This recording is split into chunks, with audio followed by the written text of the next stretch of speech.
All right, ready for a deep dive into something we all experience every day, daily routines. But we're not just going through the motions, oh no, we're going to explore all those words and phrases you need to talk about your day in English, from the moment you wake up to the second you hit the hay. It's really interesting when you think about it. Daily routines are kind of like fingerprints. You know what I mean? Everyone's is a little different. Yeah, totally. And the language we use to describe them, well, that's a whole other layer, isn't it? For sure. It's like the secret code that lets you understand yourself and others just a little bit better. Okay, so let's crack the code. First things first, Hmm. waking up. Personally, I'm hitting that snooze button at least twice. Anyone else? I think you're in good company there. Probably millions of us. Right. But even something as basic as waking up, there are these interesting nuances to the language we use for it in English. Oh, interesting. How so? So you wake up when your eyes open, right? But getting up, that's a different story. That's when you actually decide to throw off those covers and face the day. Uh-huh. So true. Sometimes there's a bit of a delay between those two events, especially on Mondays. Oh, tell me about it. But once you're up, then that morning routine really kicks into high gear. Showering, getting dressed, the whole shebang. It's amazing, isn't it? Even these super basic actions can have variations in English, like do you have a shower or take a shower? Ooh, good question. I think I say take a shower. Hmm. And how about getting dressed? Are you more of a quick change artist, or do you like to take your time? Hmm. It depends on the day, but usually I try to be pretty efficient. I hear that. And you see how those little choices and the way we phrase things, they add a bit of personality to the whole routine, don't they? Absolutely.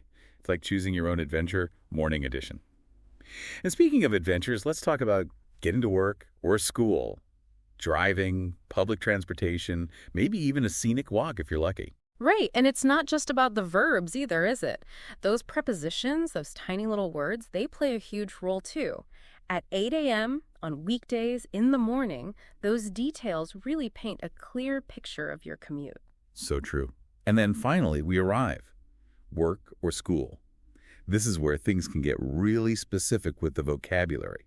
Depending on what you do, we could be talking about answering emails, going to meetings, trying to tackle that ever-growing to-do list. Absolutely. And think about all the different ways you can talk about each of those tasks, like answering emails. You don't just answer them, do you? You draft a reply, forward a message, maybe schedule a follow-up. It's like a whole separate language within English just for emails. It really is. Sometimes it feels like all I do all day is organize files, make phone calls, and reply to emails. Makes you wonder where the adventure went, right? Haha. I know the feeling. But even in those tasks that might seem, I don't know, a little mundane, there's still space to be creative with your language. Like maybe you're not just replying to emails, you're crafting a persuasive message, negotiating a tricky deal, or solving a complex problem. It's all about how you choose to see it. I like that. Makes me want to spice up my everyday vocabulary a bit. Ah, But even the busiest bees, they have to unwind eventually. yeah. Cue the evening routine. Ah, yes, evening time. Time to relax and recharge. Some people might be cooking a delicious meal, maybe enjoying dinner with their family. Others might be catching up with friends or curling up with a good book. And some of us, we might be binge watching our favorite show with a giant bowl of popcorn. Yeah. No judgment here. But, I have to admit, sometimes my evening routine feels, well, a little predictable. And that's where the magic of language comes in, doesn't it? Instead of watching TV, you could be immersing yourself in a captivating drama or exploring new worlds through documentaries.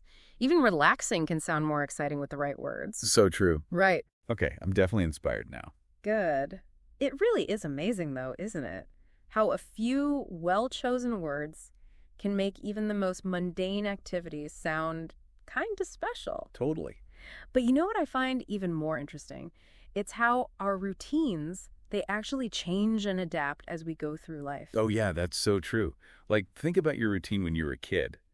It probably revolved around things like playing with toys, going to school, and maybe, if you were lucky, helping out with chores. Exactly. Whereas now your routine probably involves juggling work deadlines, managing a whole household, and if you're really lucky, maybe squeezing in a bit of time for hobbies. Haha, that's my life in a nutshell.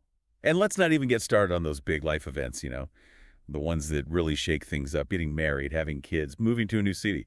Suddenly, boom, you're learning a whole new vocabulary just to describe your day. Oh, absolutely. Words like Changing diapers, packing school lunches, commuting to soccer practice, they become your everyday language. It's just incredible how much our routines reflect those different chapters in our lives, isn't it? It really is. It's like each stage of life comes with its own, I don't know, soundtrack of words and phrases. I love that analogy. Right. And speaking of soundtracks, let's talk about those activities that really, I don't know, add a bit of rhythm and spice to our routines. Things like hobbies, exercise, social time, all those things that make you feel, well, alive. Ah, yes, those are the good things. The sprinkles on the donut of life. Right. And they come with their own amazing verbs, don't they? Verbs like painting, dancing, hiking, volunteering, even just connecting with friends. Exactly. It's like your whole language becomes more expressive and colorful as you explore different passions and interests. I couldn't agree more. But sometimes I feel like I get stuck in a bit of a rut, just going through the motions. How do you break free from that and bring that excitement back into your routine?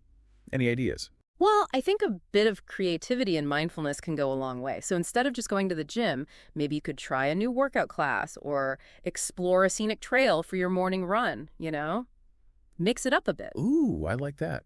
And maybe instead of scrolling through social media before bed, I could spend some time journaling or even listen to a relaxing podcast. Exactly. It's all about being intentional with those choices you make each day and really using language to create a routine that reflects your values, your aspirations, what's important to you.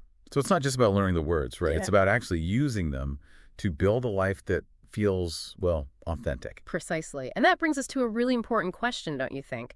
What does your current routine actually say about you as a person? Whoa, that is a good question. It's like holding up a mirror to your day-to-day life and seeing what stares back at you, isn't it? Yeah, it's a bit scary even. What are the main verbs in your routine? Are they full of action, purpose? Or do they feel kind of, I don't know, stagnant? And what about those prepositions? Are you always saying at work, in meetings, on deadline, or are you saying things like, with family, in nature, for myself? Wow. Those little words, they can be pretty revealing. And I think it's so important to step back every once in a while and ask yourself, does your routine actually match up with the life you want to be living? Because at the end of the day, our daily routines are more than just a bunch of actions and words, aren't they? They're like a reflection of our priorities, our values, the stories we're writing with our lives. And just like with any good story, there's always room for a little editing. Exactly. So as we start to wrap up our deep dive into daily routines, why don't we each take a moment to think about our own days, our own stories? What are the different chapters that make up your story so far? And what words, what phrases can you use to make that narrative even more vibrant, more meaningful, more authentically you? It's funny, when you think about it, we have so much power to shape our own routines, don't you think? We do. It's easy to think of them as fixed and, set in stone. Right. But they're really not, are they? It's more like, they're like clay, You can mold them, reshape them as your needs change, as you change. I love that. That's a great analogy. And just like a sculptor, we can use language, right, to refine our routines. Absolutely. What words really inspire you? What verbs give you energy? That's a good question. For me, it's words like create, explore, connect, learn. But whatever those words are for you, the listener, let them guide you as you build a routine that, feels right, that feels purposeful, but also joyful. I think that's a great point. And remember, it doesn't have to be perfect, right? Don't compare yourself to what other people are doing. Oh, yeah, for sure. This is about what works for you, what brings you that sense of balance, that feeling of, okay, this is good. Absolutely.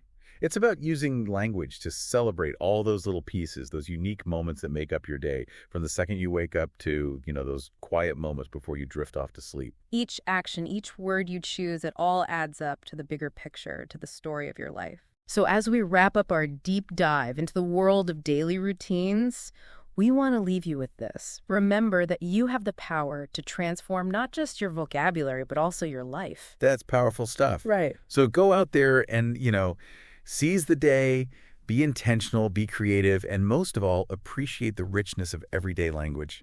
Until next time, happy learning, everyone.